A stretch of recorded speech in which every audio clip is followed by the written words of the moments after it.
Hello everybody! Well, we've got another English lesson and it's a poem, another poem, a beautiful poem about three black cats hunting in the night. Can you see the picture of these cats?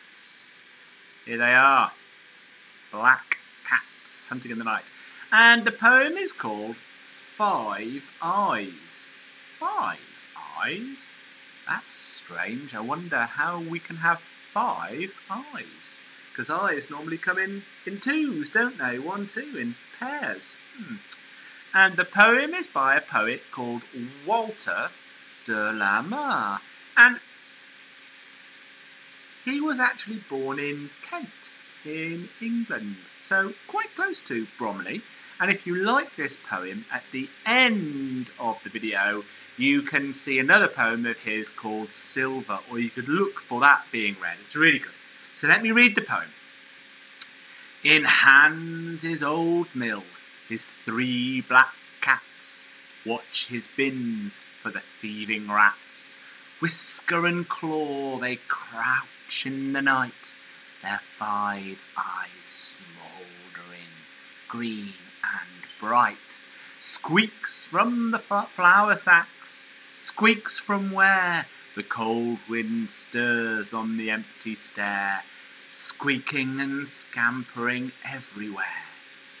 Then down they pounce, now in, now out, at whisking tail and sniffing snout, while lean old Hans, he snores away, till peep of light at break of day.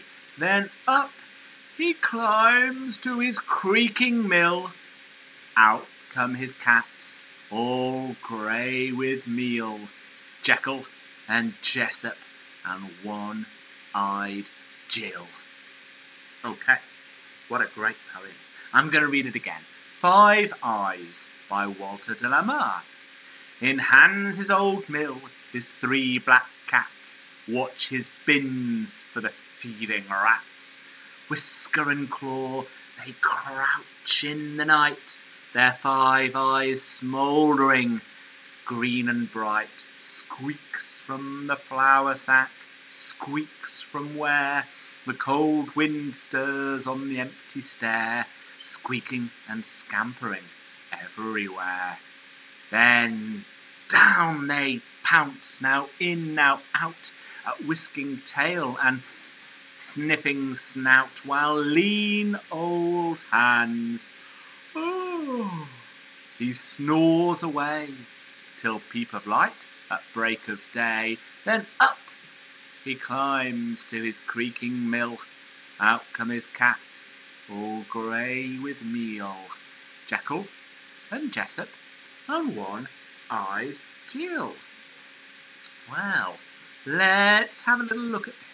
And we'll just make sure we know some of the words. So, just make sure the poem is called 5 Eyes, and it starts in Hans's old mill. Now, Hans. It's an unusual word. It's a name. Hans is a name. It's a name that is quite common in German-speaking countries and in languages which are similar to German, like Danish. You might have heard of Hans Christian Andersen, who wrote so many famous stories. He was Danish. And in Dutch, Norwegian, Icelandic and Swedish, it was Hans is a name that was originally short for Johannes, the German name for John. In the story of Hansel and Gretel, you might know the story of Hansel and Gretel. I've got a picture of it over here. Do you see it? Hansel and Gretel with the gingerbread house and that horrible old witch and the children who are lost in the forest. Hansel actually means little Hans. So Hans is a man who owns an old mill. It says, in Hans's old mill. What's a mill? You might have heard of a windmill that looks like this. You might have heard of, or perhaps seen, one time, a watermill. It'll be a river, and then there'll be a wheel and the water goes through the wheel and makes it spin. Well, what's a mill? You might even know someone called Miller. Well, to mill things, here we have it, to mill things is to break them down into smaller parts.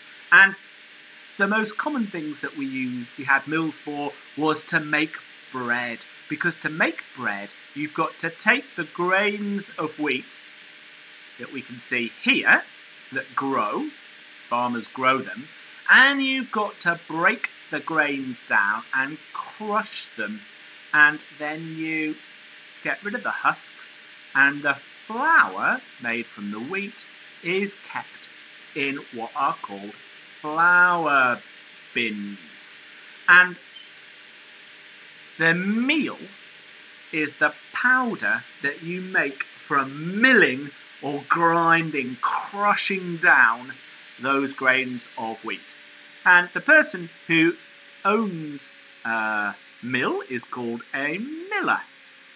So Hans has got an old mill, and in that mill they take the wheat or the corn or barley or all those cereals, crush them, grind them, mill them down, and the flour or the flour meal goes into these bins. That doesn't mean rubbish bins. That is just the word for a big container that you put the flour in. Okay. And we've just got a couple of extra good words. So, in Hans's old mill, his three black cats. What are they doing? They're watching his bins, not his rubbish bins. They're watching these bins here, the flour bins. And why are they watching them? For the thieving rats. Now, here are the rats.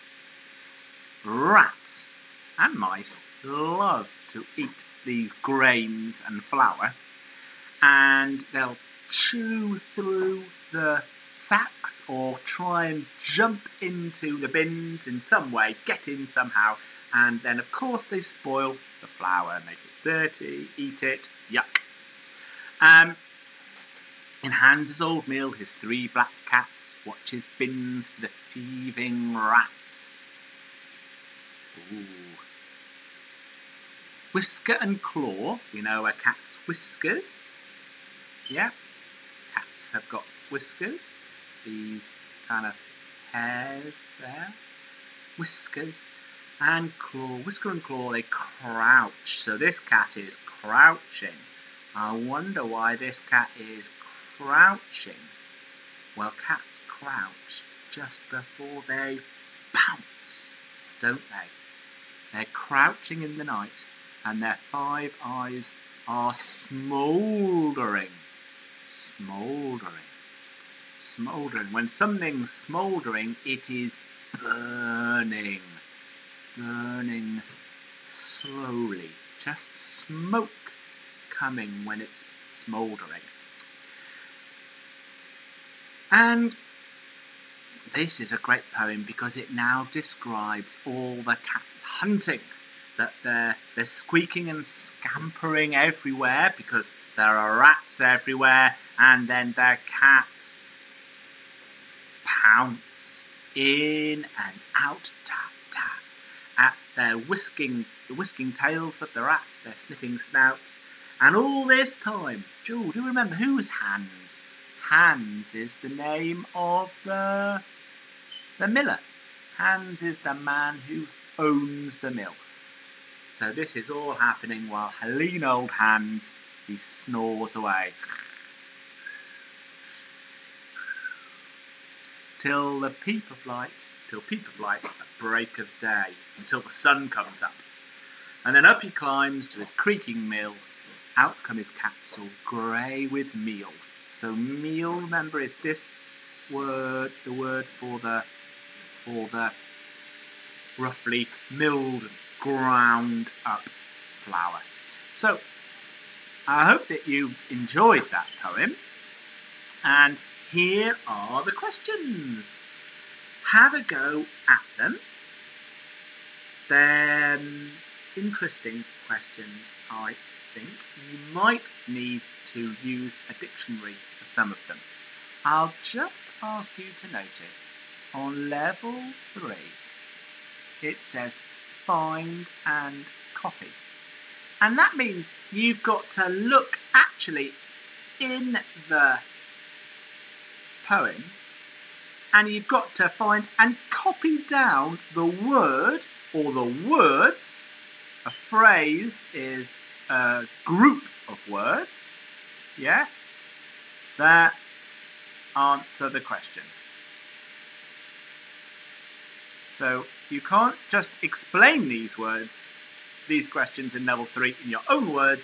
You need to actually find the word or the phrase, the group of words that are the answer. Okay, so I'm going to leave that to you, and I hope that you really enjoy it. Now, I said, didn't I, that I would, at the end, just leave you this poem. If you want to read it yourself, I think it's a fantastic poem.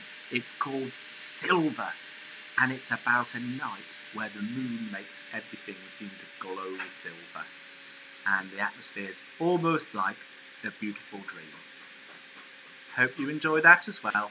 But the first job, have a go. Listen to the poem again and have a go at answering the questions. Okay, thanks everyone. See you soon. Looking forward to seeing your work. Bye.